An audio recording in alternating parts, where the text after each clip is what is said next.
Bonjour, bienvenue à vous sur cette chaîne du Temple. Alors, l'enfer. Vous voyez cet endroit un peu bizarre avec des plantes rouges, hein, une espèce de culte fait avec un légume, avec des plantes plantées dedans. Et bien ici, c'est des cultes qu'on trouve au Brésil qui s'appellent le Ubanda, dans une vision encore plus colorée et plus profonde. De limite de sorcellerie qu'on appelle la macumba du candomblé. Ici, vous êtes sur un lieu où j'étais au bord de la mer tout à l'heure. Voilà, les vagues, la montagne, très naturel, très sauvage. Et on peut trouver ces cultes dans ces lieux comme ça. Et je vais vous parler d'une expérience personnelle au travers des cérémonies qui sont des indios, cérémonies traditionnelles avec l'ayahuasca, la medicina sagrada, qui permettent d'aller voir les plus grandes profondeurs en nous-mêmes, de nos parties sombres, de ces parties qui nous empêchent d'être heureux, en allant les explorer en profondeur dans des rites traditionnels de médecine sacrée. Vous avez pu voir dans la vidéo de présentation un extrait d'un film, un court extrait qui s'appelle Constantine. Alors pour ceux qui ne connaissent pas le film, je vous invite à le voir, un film avec Keanu Reeves.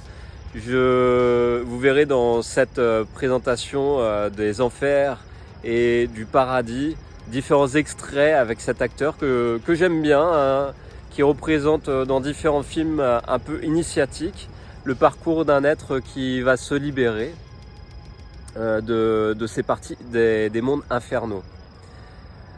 Donc vous pouvez voir une plante rouge ici, assez étrange, on ne sait pas trop si elle est toxique, vous la voyez là.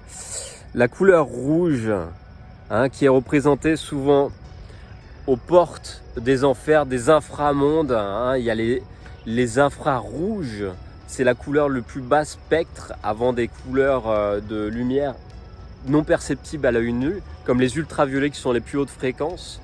Je ne vais pas faire un cours de physique, surtout que dans des éléments de science New Age, on utilise beaucoup ces idées-là. Je vais vous parler d'un terme traditionnel qui s'appelle le shéol. Le shéol, d'où vient ce terme? Il vient de la tradition hébraïque. Je vais vous parler de ces portes des enfers où une gardienne y règne qui s'appelle Lilith. Lilith, c'est l'antithèse de Marie du côté chrétien. Dans le Cantique des Cantiques, dans la Bible, vous pouvez écouter une superbe poésie traditionnelle qui exprime tout cet amour langoureux entre deux êtres, entre un bien-aimé et son bien-aimé, qui emmène vers un paradis. Mais il y a aussi, dans la genèse de la Bible, une histoire d'une femme maudite qui était la première préposée à Adam. Cette femme a rejeté les ordres de Dieu. C'était une femme qui a décidé de ne pas se soumettre à Adam. C'était les règles qui lui étaient imposées sur terre. Et elle a décidé de partir seule dans un combat face à Dieu. Et elle a été sortie de la réalité que Dieu lui proposait de vivre dans cette équipe du féminin et du masculin.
L'enfer. J'ai été interrompu par une personne qui est venue sur le chemin, donc je reprends la vidéo. Je vais vous parler de Lilith. Lilith, en astrologie, on l'appelle aussi la lune noire.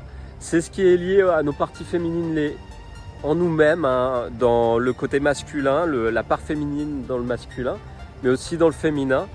On a une partie sombre en nous-mêmes qui va s'exprimer quand nous allons descendre dans les profondeurs de nos enfers. Ces enfers vont se manifester dans notre vie de tous les jours, dans la réalité sur Terre, c'est une expérience qu'on peut vivre. Et aussi, malheureusement, des âmes qui se sont damnées à vivre des expériences négatives pour l'être, se sont enfermées dans des boucles infernales. Et après la vie, vont mourir et rester bloquées dans une dimension totalement infernale qu'on appelle l'enfer. L'enfer de cette vision traditionnelle dans le christianisme, dans le judaïsme et l'islam, est une notion de réalité qui est souterraine. Vous avez la Divine Comédie de Dante qui l'exprime au XIVe siècle, 9 strates de réalité dans les niveaux de l'enfer, 9 strates de souffrance. Dans une thérapie traditionnelle, qu'on voit dans une quête de guérison de l'âme, nous allons descendre dans les strates de la souffrance pour aider la personne à se libérer de ce monde infernal qui s'exprime dans les mémoires de la personne. Dans les mémoires ancestrales, qu'on appelle la voix des ancêtres, qui peut être lumineuse mais aussi totalement infernale et dans une voie ténébreuse. Et aussi aller expérimenter dans cette voie de guérison ces différentes dimensions qui sont gardées par des forces démoniaques. Donc ce que vous pouvez voir dans le premier extrait, c'est John Constantine. Si vous voyez ce film, ça exprime l'histoire d'une personne qui s'est suicidée, c'est John Constantine. Et il a été damné, et pour acheter son âme, il a décidé d'être un chasseur de démons au service de l'Église catholique. Et cet exorciste traditionnel se bat contre Satan, l'obstacle, le diable, le diabole, qui empêche l'intégration de la lumière de Dieu dans l'être pour purifier ses mémoires. Et il va se battre contre de multiples démons et sa vie est un peu comme un véritable enfer parce qu'il est un peu damné. Donc vous voyez dans le film, il fume du tabac et il en est accro, prêt à en mourir. Il est d'ailleurs dans une phase terminale de cancer dans cet extrait du film. Et c'est là que je vais vous parler de la plante aussi traditionnelle du tabac, qui est utilisée dans le chamanisme, qui est une plante qui permet d'aller voir les mondes infernaux qu'on utilise ici en Amérique du Sud, mais qui est aussi utilisée dans différentes cultures du monde, des plantes traditionnelles chamaniques. Dans les 8 circuits de conscience, je vous parle de différentes dimensions et des plantes qu'on utilise dans la vie de tous les jours. Le tabac, le café sont souvent comme l'alcool des substances utilisées d'une façon récréative, mais toutes ces substances ne sont pas anodines. Elles vont nous faire vivre des expériences au niveau du psychisme, dans l'âme, et vont finir par nous enfermer si on n'en est pas maître. Ces influences, ces substances nous sont proposées par la réalité des mondes infernaux, par ces forces démoniaques qui viennent du Sheol, qu'on peut voir. Si vous voulez en savoir plus, c'est quoi cette dimension du Sheol, je vous conseille d'aller prendre des enseignements dans le judaïsme traditionnel auprès d'un rabbin et d'étudier la Kabbale. C'est ce que j'ai fait auprès d'un prêtre gnostique dans le côté hébraïque. J'ai eu des enseignements traditionnels, ce qui me permet de faire des soins traditionnels par l'imposition des mains et aussi de vous parler un petit peu de la Kabbale, mais je ne suis pas un kabbaliste. Donc je ne viendrai pas en profondeur vous en parler, mais je vous parlerai des influences des mondes infernaux et comment s'en libérer par des soins traditionnels, des enseignements traditionnels gnostiques. La dimension des mondes infernaux qu'on appelle le Sheol ou le Tartare, qui est dans une vision de la Grèce antique, où les titans sont tombés, ont chuté dans le Tartare, cette dimension des mondes infernaux qu'on voit dans la Divine Comédie de Dante, on peut aller l'explorer au travers des expériences chamaniques traditionnelles. Ici en Amérique du Sud, avec l'ayahuasca, le rapé, le sananga, qui est la médecina sagrada. Vous pouvez voir mon ami, mon frère Tawari, Indios Patacho, qui nous a initiés ici au temple à vivre des expériences de chercher en profondeur en nous-mêmes des causes de souffrance par la médecine sacrée pour mieux aller s'en libérer. Et nous, dans la voie des dieux, ici, dans le temple bouddhiste, nous leur proposons notre aide pour construire une vie plus claire au sein de leur communauté et de créer une alliance. Une alliance comment?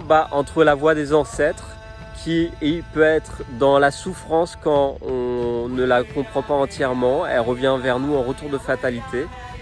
Et quand on apprend à se libérer cette voie de ses ancêtres en souffrance, de ces mémoires de souffrance qui nous maintiennent dans une forme de monde infernal, et nous pouvons passer par cet intermédiaire qu'on appelle le purgatoire, ce lieu où on vient purifier les mémoires et les scories de notre âme pour aller se diriger vers la voie des dieux.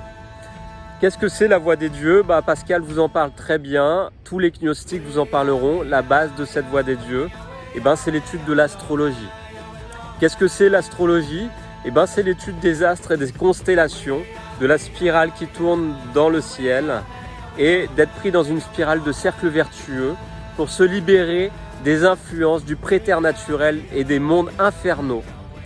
Le préternaturel, c'est quoi? C'est l'inframonde dont je vous parlais, ces basses fréquences qui sont liées à la résonance du centre de la Terre, ces mondes souterrains, et qui vont nous maintenir ancrés dans une souffrance, dans un immobilisme, dans une forme d'illusion qui est projetée par des forces démoniaques, et que tant que nous ne nous mettons pas au service de Dieu, au service d'un temple, dans un corps mystique traditionnel, qu'il soit chrétien, judaïque ou dans l'islam, qui est une religion beaucoup plus jeune et beaucoup mieux réactualisée, tant que nous ne nous mettons pas au service de la voie de Dieu, que nous ne nous soumettons pas à Dieu, c'est le terme que veut dire islam, se soumettre à Dieu, nous sommes pris par des illusions, des fractales projetées dans notre conscience par ces forces démoniaques qui viennent nous illusionner au travers de ce que nous consommons en permanence. Qu'est-ce que nous consommons en permanence? Dans ce monde moderne de l'illusion, projeté par le cinéma, la violence, nous nourrissons aussi de substances physiques, des mauvaises alimentations, des fast-foods, des nourritures grasses qu'on appelle tamas en Inde, qui nous maintiennent dans une forme de réalité obscure, qui nous empêche de voir la lumière au-delà. C'est ça, Dieu. Tu sais quoi? Je vais te dévoiler une petite info exclusive au sujet de Dieu. Dieu aime regarder. C'est un farceur. Réfléchis. Il accorde à l'homme les instincts. Il vous fait ce cadeau extraordinaire et ensuite, qu'est-ce qu'il s'empresse de faire? Et ça, je peux te le jurer. Pour son propre divertissement, sa propre distraction cosmique, personnelle. Il établit des règles en opposition. C'est d'un mauvais goût épouvantable. Regarde, mais surtout ne touche pas. Touche, mais surtout ne goûte pas. Goûte, n'avale surtout pas. Et pendant que vous êtes tous là à sautiller d'un pied sur l'autre, lui, qu'est-ce qu'il fait? Ils se font la pêche à s'en cogner son vieux cul de cinglé au plafond. C'est un refoulé. C'est un sadique. C'est un proprio qui habite même pas l'immeuble. Vénérer un truc pareil. Jamais. Mieux vaut régner en enfer qu'être esclave au paradis, c'est ça? Pourquoi pas? J'ai passé mon existence ici. Moi, je suis resté collé à l'homme depuis qu'on l'a mis là. J'ai nourri chacune des sensations que l'homme a eu la bonne inspiration d'avoir. J'ai cherché à lui donner ce qu'il voulait. Je ne l'ai jamais jugé. Pourquoi? Parce que je n'ai jamais rejeté l'homme, en dépit de toutes ses imperfections. Parce que moi, j'aime l'homme! Je suis un humaniste. Peut-être même le dernier humaniste. Qui oserait dire le contraire, Kevin, quand j'affirme que le XXe siècle a entièrement été mien? Tout le siècle, Kevin! Tout le siècle! Mien. Je suis en pleine ascension. Mon temps est venu. Nous sommes maintenant ici au crépuscule, la nuit va tomber. La nuit représente les influences des mondes infernaux, des mondes souterrains. Dans la tradition maçonnique, quand nous rentrons la première année dans un temple, nous faisons une expérience qui s'appelle vitriol. Vitriol, c'est pas la formule chimique qu'on utilise en laboratoire, c'est la formule alchimique. Qu'est-ce que veut dire vitriol? Eh ben, en latin, la traduction, c'est Visita terrae rectificandum in vignes occultum lapidem, qui veut dire, excusez-moi, mais c'est du latin pas évident à digérer quand on parle pas latin, et j'apprends actuellement à mieux le comprendre dans l'étymologie des mots.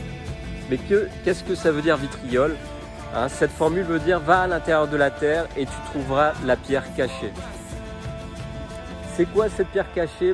C'est la quintessence de notre existence au niveau spirituel, qui est cette pierre d'achoppement de notre cathédrale intérieure spirituelle. Et c'est en faisant un travail initiatique avec des initiés que nous pouvons nous libérer de ces mondes infernaux de souffrance vers un chemin de liberté, vers plus d'expérience avec la voix des dieux, de lumière qui vient du ciel, pour sortir des influences des mondes souterrains, de la caverne, des ombres projetées dans la caverne. Et oui, nous sommes dans une caverne, un peu comme dans le film Matrix, avec des images projetées, même si nous vivons dans le monde où on peut voir la nature et tout à l'extérieur de nous-mêmes, on peut être à l'extérieur. Tant que nous ne prenons pas conscience de ces mondes infernaux en nous-mêmes, de ces mémoires, nous sommes paralysés au niveau psychique dans notre âme, dans ces mondes, ces influences infernales. Dans la Kabbale, on parle de 2 colonnes, Joachim et Boaz. Le côté intelligence et sagesse. Tant que nous ne prenons pas conscience dans une quête initiatique de l'intelligence divine et de cette sagesse, la Chokma et Bina, nous sommes pris dans un tourment, un châtiment. Un châtiment dans l'immobilisme, le fait d'être non maître de ses instincts et dans cette vision de l'ouroboros, du serpent qui se mord la queue, et d'être dans une autodestruction. En géobiologie, nous utilisons de la radiesthésie. C'est un élément que les prêtres utilisent énormément depuis l'Égypte antique pour trouver des sources d'eau, mais aussi pour emmener la guérison par des ondes des forces de la nature qui nous entourent, mais qui doit être utilisée uniquement par le sacerdoce, au risque de se brûler le corps psychique, de perdre son âme, d'être bloqué dans des forces du préternaturel, bloqué par des forces, des influences démoniaques qu'on appelle des djinns dans l'islam. Excusez-moi, j'ai attrapé froid dans les voyages dernièrement au Bahia. Donc ces ondes, des mondes infernales, on l'appelle le ver magnétique. Ceci est notre structure. Une sorte de programme de chargement. On peut y afficher ce qu'on veut. Vêtements ou équipements, armes à feu, simulateurs d'entraînement. Tout ce qui nous est nécessaire. Tu veux dire qu'on est dans un programme informatique? Est-ce vraiment si invraisemblable? Ta tenue est différente, plus de relais dans les bras ou le crâne. Tu as changé de coiffure. Tu corresponds à présent à ce que nous appelons l'image intérieure résiduelle. C'est une projection mentale de ton moi digital. Alors, rien de tout ça n'est réel. Qu'est-ce que le réel? Quelle est ta définition du réel? Si tu veux parler de ce que tu peux toucher, de ce que tu peux goûter, de ce que tu peux voir et sentir, alors le réel n'est seulement qu'un signal électrique interprété par ton cerveau. Ça, c'est le monde que tu connais. Le monde tel qu'il était à la fin du XXe siècle. Il n'est plus aujourd'hui qu'une parcelle de la simulation neuro-interactive que nous appelons la matrice. Tu viens d'un monde imaginaire, Néo. Voici le monde tel qu'il existe aujourd'hui.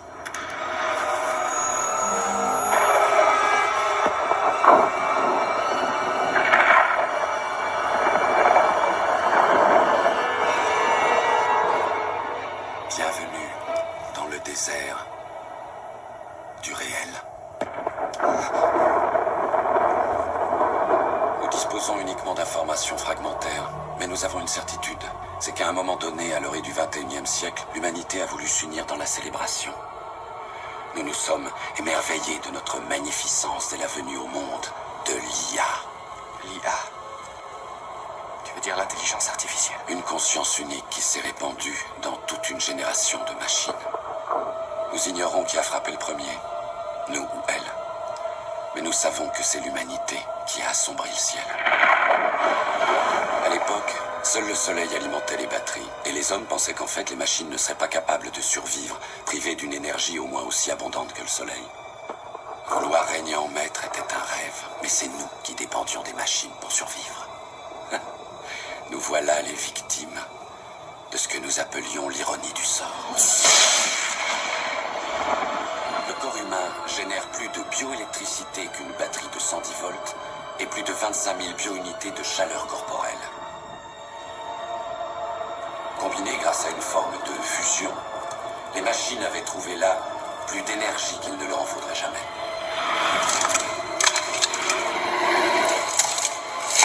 Il y a des champs néo, des champs à perte de vue, où les humains ne viennent plus au monde naturellement. Elles nous cultivent.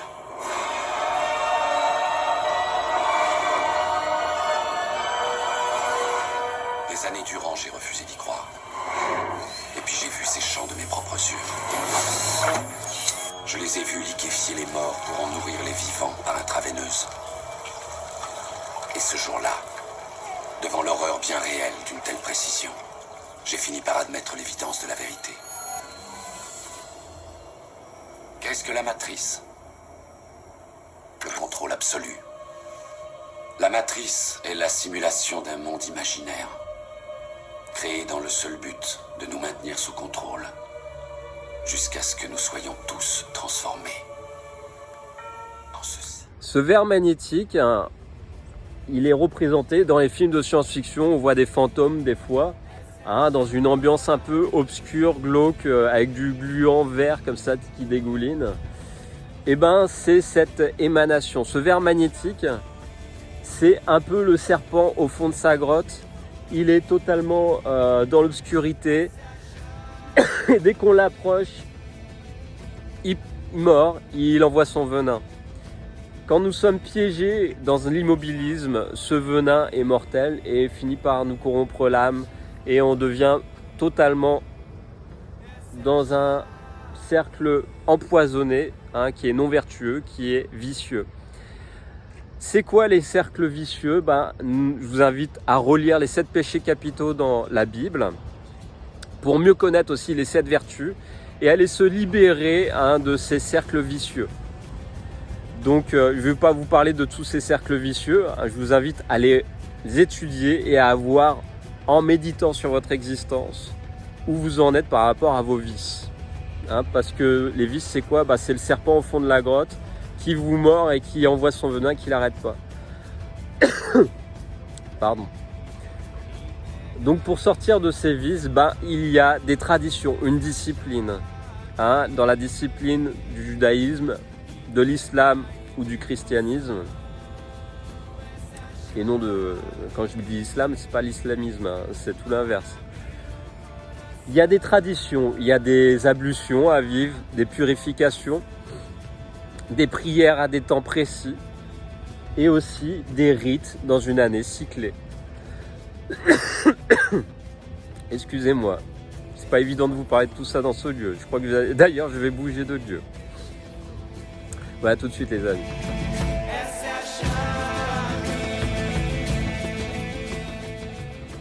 Donc voilà, j'ai changé de lieu. Je me trouve dans un lieu beaucoup plus artificiel. Voilà. Qu'est-ce qu'il y a de mieux qu'un centre commercial pour vous parler des enfers? Donc, je vous parlais du verre magnétique. Donc, c'est une vision liée aux prêtres, avec des technologies telles que la radiesthésie. Donc, on peut voir des couleurs liées aux vibrations de la réalité.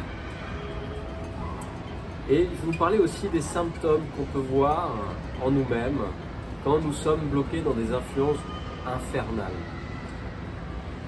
de vivre des fièvres, quand nous sommes malades, quand nous avons des formes de virus comme ça qui nous traversent.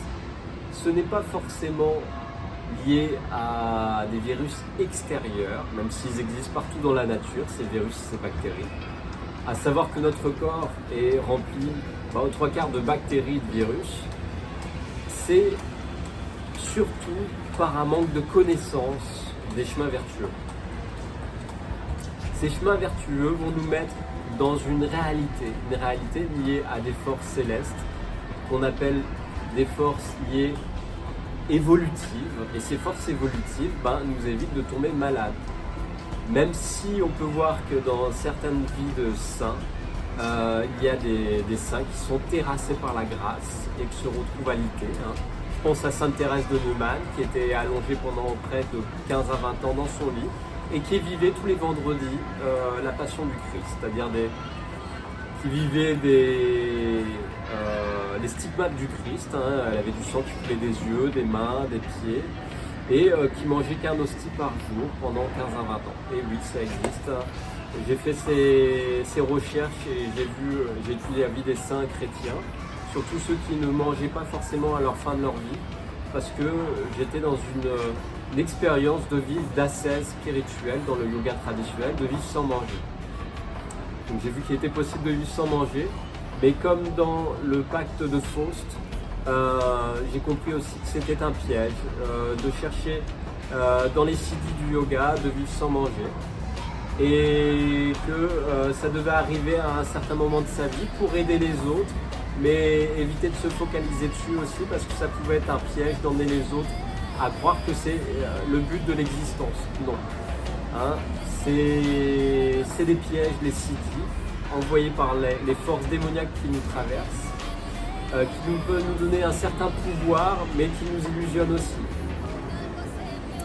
Donc, que ce soit dans le christianisme, dans l'islam, dans le judaïsme, il est vu que les démons peuvent nous donner un certain pouvoir, mais qui sont offerts dans une vision satanique et qui fait qu'on finit par y perdre son âme. Donc les symptômes qu'on peut vivre,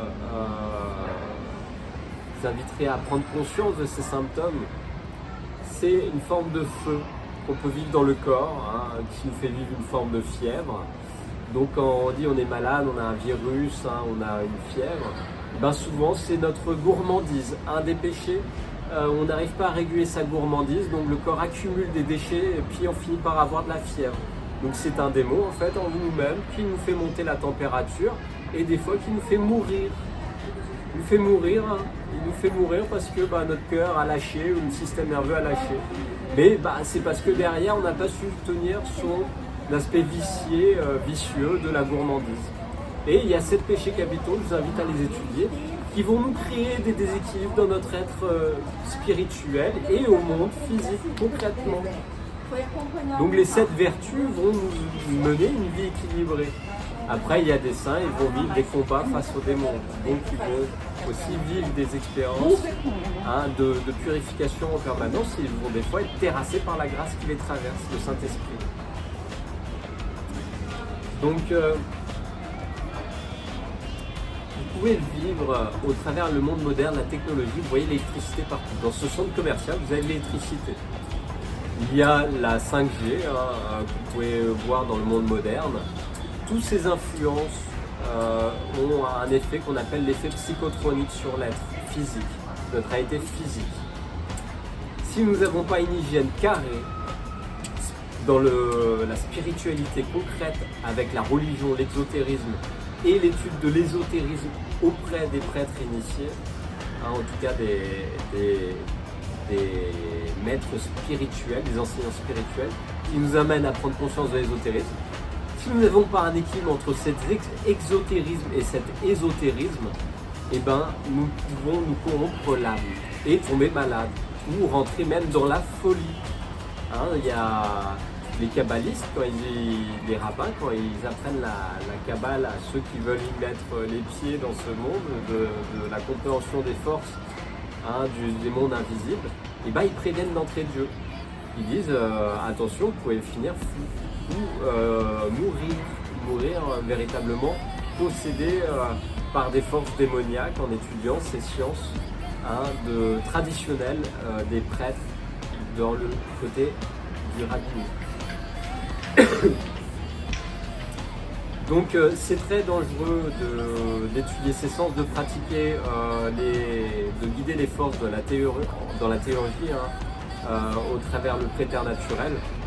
Moi je vous déconseille sans l'accompagnement traditionnel d'un initié qui a déjà fait une quête de la recherche du Graal, le Graal en soi qui nous permet de véhiculer le Saint-Esprit, le redistribuer aux personnes, aux élèves qui viennent recevoir la grâce au travers d'un enseignement, mais aussi au travers des soins traditionnels par l'imposition des mains.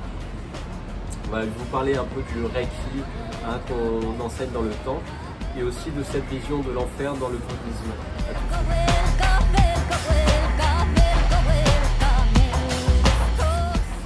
La guérison par l'imposition des mains se fait par différentes techniques qui deviennent un art du soin. D'ailleurs, c'est le nom de ma chaîne de YouTube, l'art du soin, ou de mon compte Instagram, si vous voulez voir. Je mets des photos de toutes les expériences et de ce qu'on vit aussi sur le projet. D'où les vidéos que je fais aussi, je les transfère de la chaîne du temple à la chaîne YouTube art du soin. Les soins qui sont donnés traditionnellement dans le côté hébraïque, catholique, donc je vous parle de la trame qui est dans l'alchimie traditionnelle réactualisée d'une façon contemporaine. Je vous donne plus de précisions dans les cours de gnose qu'on donne. D'ailleurs, je vous invite à vous inscrire au cours de gnose si vous voulez en savoir plus de comment fonctionne cette trame, comment fonctionne tout cet élément aussi qu'on peut voir au travers dans le judaïsme par la Kabbale. Au travers l'astrologie, au travers la numérologie, au travers différentes sciences de l'âme. Je vous invite à vous inscrire au cours. Les soins par imposition des mains, nous avons la trame que je vous fais pour ceux qui connaissent, si vous suivez cette vidéo. Donc la trame, c'est un soin traditionnel par l'imposition des mains qui vient avec des sciences derrière de la Kabbale et aussi de l'étude des lettres hébraïques. Donc il y a une forme de radionique mais aussi de théologie, de guider les forces au travers de cette connaissance traditionnelle. Il y a aussi le Reiki dans la vision du bouddhisme. Nous donnons ces enseignements au temple de soins traditionnels par le Reiki, par la connaissance de Michael Oshui, qui était un guérisseur qui a véhiculé cette science de l'âme par la science du Bouddha. Il a vécu une guérison au-haut d'une montagne en vivant une ascèse et en redescendant de la montagne, il s'est guéri en se blessant, il s'est guéri le pied tout seul en posant ses mains et il en a ensuite sorti toute une science qui s'est transmise au travers le monde. Et au travers différents groupes sectaires qui s'est manifesté au travers suite à l'enseignement qu'il avait donné à ses origines. Donc le Reiki, c'est quoi? C'est cette science de se connecter aux forces de guérison que le Bouddha a enseigné à Michael Oshui. Et je vous invite à vous renseigner auprès du temple. On vous donnera toutes ces informations, ces enseignements, mais aussi les soins si vous venez en présentiel au temple. Donc le Reiki traditionnel, c'est par l'imposition des mains, la trame par l'imposition des mains aussi. Les deux emmènent au même objectif, c'est-à-dire purifier les scories dans l'âme, ces feux pervers qu'on a pu accumuler par un manque de connaissances, des sciences initiatiques en suivant un chemin traditionnel, et aussi d'emmener une rectification on peut dire des fois nous pouvons être tordus. Tordus pourquoi? On n'a pas suivi ce chemin traditionnel et le corps il s'est tordu. En fin de vie, vous pouvez voir des personnes toutes rabougries, malheureusement qui n'ont pas suivi un chemin traditionnel, qui sont fait posséder par des forces démoniaques qui ont déformé leur corps. On dit le corps est un langage, le corps décrit des scories de l'âme. En kinésiologie, on peut voir ces problèmes liés à l'âme. Dans les thérapies traditionnelles, nous avons différentes techniques qui vont nous montrer comment corriger des problèmes de l'âme en corrigeant des problèmes dans le corps. Et aussi en allant voir au niveau du psychisme, dans la psychologie traditionnelle. J'utilise la technique de la psychologie traditionnelle bouddhiste que j'ai appris ici au temple, qui était une suite de mes études de psychologie traditionnelle dans les études liées au système, mais que j'ai préféré continuer de ce côté autodidacte, puisque je ne trouvais pas dans le freudisme les vérités traditionnelles spirituelles que j'ai trouvées dans l'étude du bouddhisme et de ces enseignements que j'ai eu ici au temple avec Pascal. Et au travers de ces enseignements du Reiki et de l'étude de la gnose, j'ai compris que ces forces du préternaturel nous empêchaient, au travers aussi de la Kabbale et de l'arbre de vie, mais aussi de l'arbre de mort, que ces forces nous empêchent de se sortir des feux des mondes infernaux. La fièvre, la technologie de la psychotronie vont nous faire vivre des fièvres électriques. Elles vont nous mettre dans un état de confusion au niveau de la réflexion mentale. Elles vont même nous créer des rêves psychotroniques, c'est-à-dire des rêves qui sont totalement synthétiques la nuit quand nous dormons, qui sont impulsés par des ordinateurs, des fréquences, et qui vont nous faire vivre une forme de boucle infernale comme dans le film Matrix où on croit que c'est la réalité, mais en fait c'est qu'un rêve projeté des fantasmes qu'on veut vivre. Et donc ces services de psychotronie peuvent capter notre psychisme, notre comportement au travers des algorithmes, au travers nos recherches sur internet, sur Facebook, et nous projeter après des mondes illusoires comme ça et nous enfermer dans des boucles de réalité totalement synthétiques. Et c'est bienvenue dans le monde de George Orwell, le meilleur des mondes, où on va nous donner des drogues synthétiques et on va nous projeter des imaginations synthétiques pour nous enfermer dans un monde totalement illusoire. Donc voilà, malheureusement on y est, on est ciblé, black ciblé et black influencé. Et pour sortir de ces influences, il n'y a qu'un chemin traditionnel, c'est-à-dire de vivre des rites de purification tous les jours et de recevoir des enseignements et des soins traditionnels, des temples initiatiques tels que nous proposons, ou d'autres dans le monde, il en existe. Je vous invite à faire vos recherches si ce que nous proposons ne vous intéresse pas. Mais je vous invite vraiment à faire attention à ceux qui proposent des soins et des enseignements, de bien aller voir aux sources de ce qu'ils proposent, pour éviter de se corrompre dans des influences New Age.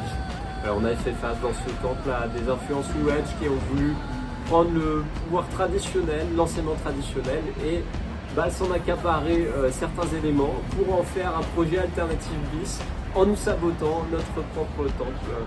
Et malheureusement, ça n'a pas marché.